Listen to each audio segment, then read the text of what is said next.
बिस्मिल्लाहिर्रहमानिर्रहीम। अस्सलाम वालेकुम नाजरीन, मैं हूं आपका मेज़बान तैमूर और आप देख रहे हैं मेरा यूट्यूब चैनल देसी खाने। नाजरीन, मैं आपके लिए आज लेके आया हूं बिल्कुल रेस्टोरेंट की तरह की चिकन टिक्का मैकरोनी की रेसिपी दोस्तों।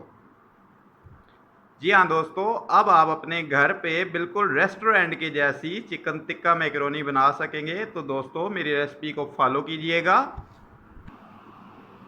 दोस्तों सबसे पहले मैं आपको बताऊंगा कि इस रेसिपी के लिए हमें कौन कौन सी चीज़ें दरकार होंगी। जी तो दोस्तों, ये गाजर थी मेरे पास जो मैंने काट ली। ये बंद गोभी थी दोस्तों मेरे पास, एक फूल। टमाटर हैं दोस्तों मेरे पास 2 अदद। प्याज थे दोस्तों मेरे पास 2 अदद। शिमला मिर्च थी दोस्तों मेरे पास 1 ही अदद बड़े साइज़ में। चिकन है दोस्तों मेरे पास आधा किलो। और प्याज थे दोस्तों मेरे पास 2 अदद। ये 2 अदद प्याज दोस्तों अलग से हैं और ये वाले जो प्याज हैं ये अलग से काटने हैं आपने। तो ये मैकरोनी है दोस्तों मेरे पास एल्बो मैकरोनी 200 ग्राम।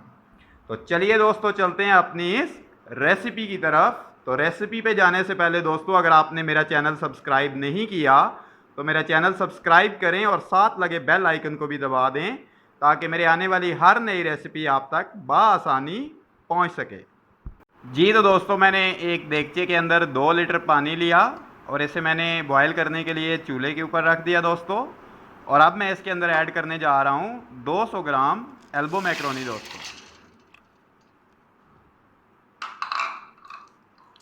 मैकरोनी ऐड करने के बाद दोस्तों मैं इसमें ऐड करूँगा 1 टीस्पून नमक। जी तो दोस्तों, मैं नमक ऐड कर रहा हूँ 1 टीस्पून।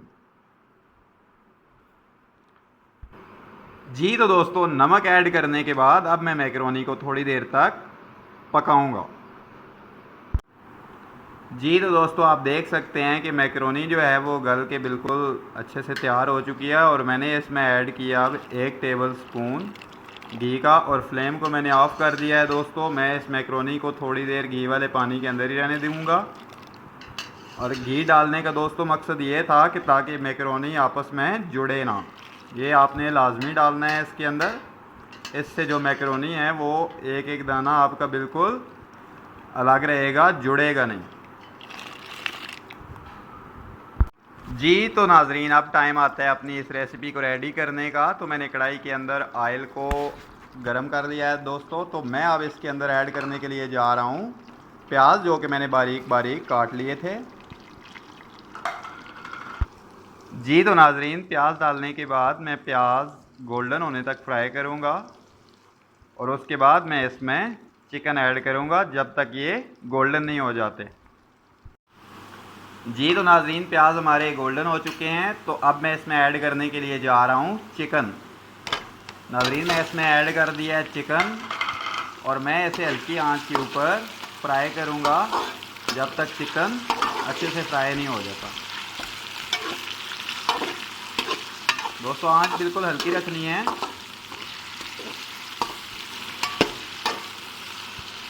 और चिकन को फ्राई करना है हल्की आंच के ऊपर।